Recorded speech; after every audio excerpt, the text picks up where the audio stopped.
Ritual seks di Gunung Kemukus. Benarkah Pangeran Samudro yang menyuruhnya?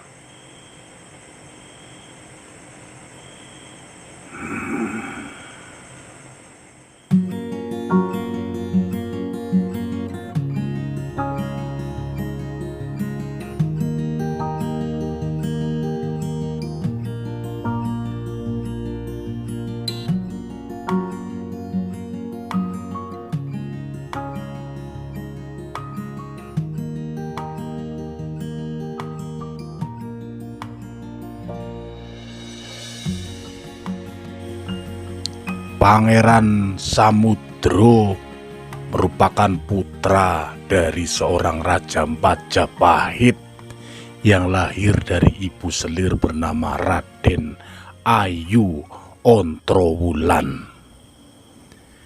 Ketika kerajaan Majapahit runtuh, Pangeran Samudro bersama ibunya ikut diboyong ke daerah Demak Bintoro oleh Sultan Demak. Selama berada di Demak, Pangeran Samudro mendapat bimbingan ilmu agama dari Sunan Kalijogo. Saat usianya beranjak dewasa, Pangeran Samudro diperintahkan Sultan Demak untuk berguru kepada kiai yang bernama Kiai Ageng Gugur dari desa Pandan Gugur di daerah lereng Gunung Lawu.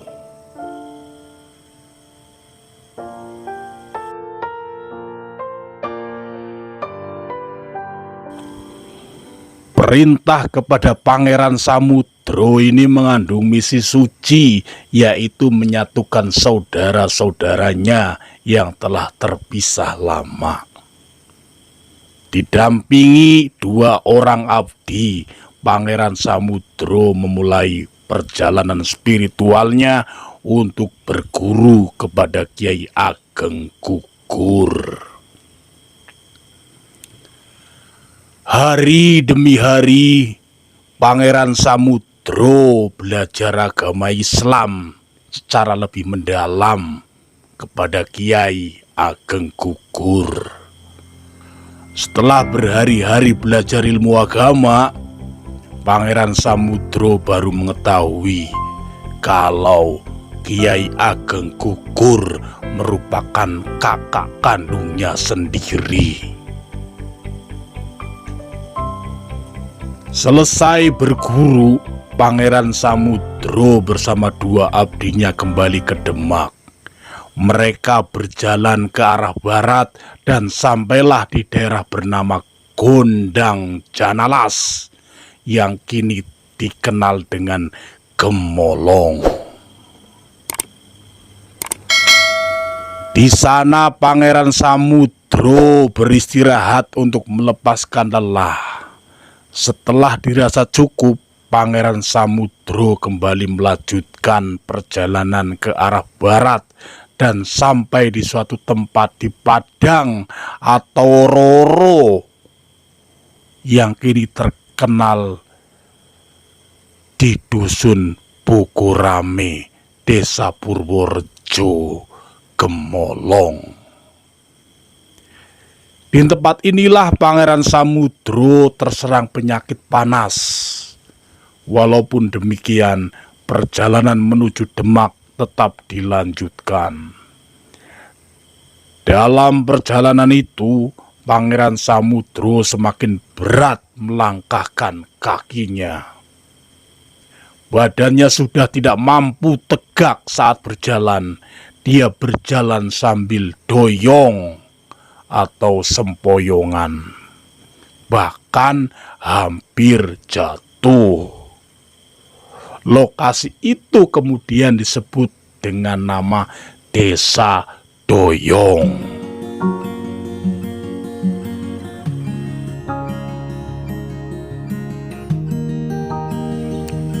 Dalam situasi seperti itu, Pangeran Samudro tetap melanjutkan perjalanan menuju Demak. Namun azal menjemputnya sesampai di gunung yang kelak dijuluki Gunung Kemukus. Di gunung itu Pangeran Samudro dimakamkan. Mendengar kondisi anaknya yang sakit, Raden Ayu Ontrowulan bergegas menjenguknya. Namun sesampainya di gunung yang kelak dijuluki Gunung Kemukus, Pangeran Samudro sudah wafat. Arwahnya menemui salah satu tokoh ulama dan berpesan, "Sopo wonge jiarah lakune krono demen," yang artinya barang siapa yang akan melakukan ziarah suci, lakukanlah dengan yang namanya cinta kasih, maka akan dimudahkan keinginannya. Seiring perkembangan zaman, kisah Pangeran Samudro mengalami pergeseran makna, yaitu adanya mitos perselingkuhan yang dilakukan Pangeran Samudro dengan ibu tirinya, Raden Ayu Ontrowulan. Pangeran Samudro jatuh hati dengan ibu tirinya sendiri. Hubungan cinta antara anak dengan ibu tirinya tersebut terus berlangsung hingga diketahui ayahnya. Karena menanggung malu, akhirnya Pangeran Samudro pergi ke sebuah desa yang tidak lain adalah Gunung Kemukus.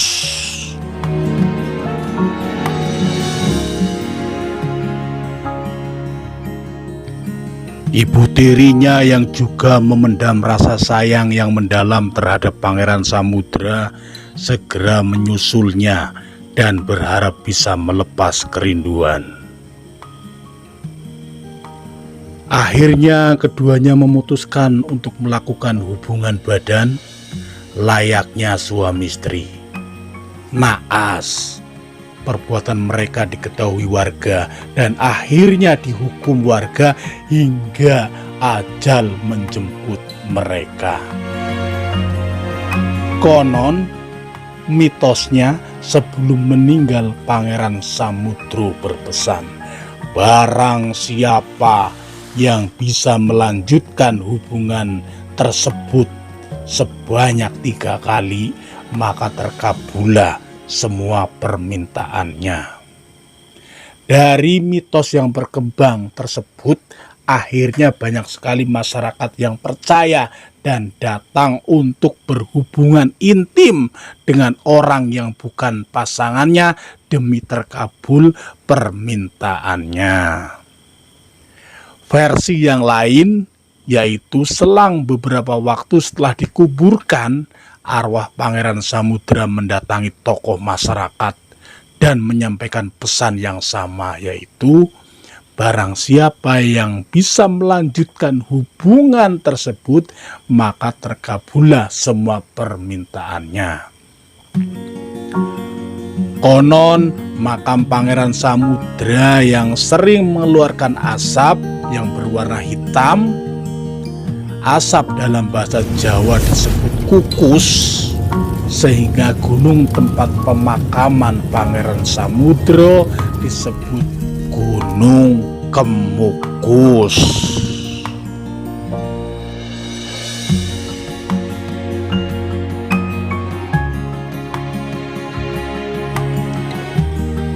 Ritual ngalap berkah dimulai dengan datang ke Gunung Kemukus tepat di malam Jumat Pon.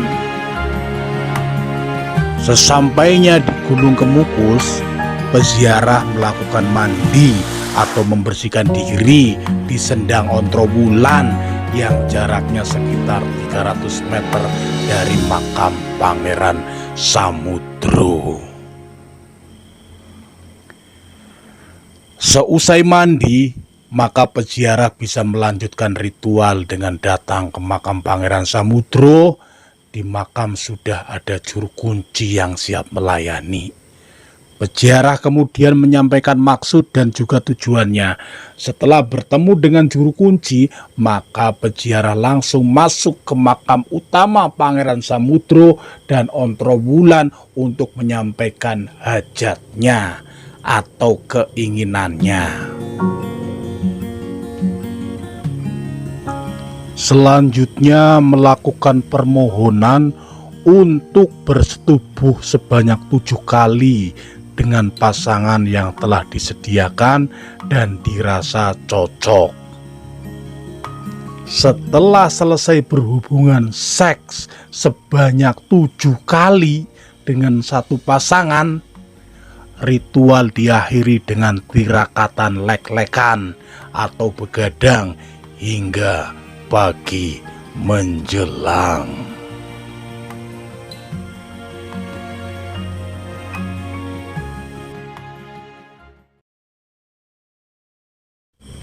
Demikianlah sekelumit mitos ritual seks di Gunung Kemukus. Selanjutnya Mbah Kumis mau bertanya kepada Mr. Genderwo. Bagaimana ini Mr. Genderwo, tanggapannya, monggo.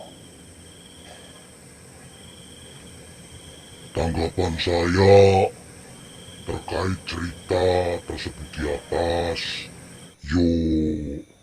ada 3 ini jenis orang-orang yang berziarah. Yang pertama adalah orang-orang yang tulus ikhlas, niat suci ingin berziarah ke makam Pangeran Samudro. Yang kedua adalah peziarah yang mempercayai harus melakukan ritual seks karena mitos yang dibangun oleh kaum saya. Itu kaum saya yang bikin-bikin. Dan yang ketiga adalah peziarah yang melakukan atau merupakan petualang seks.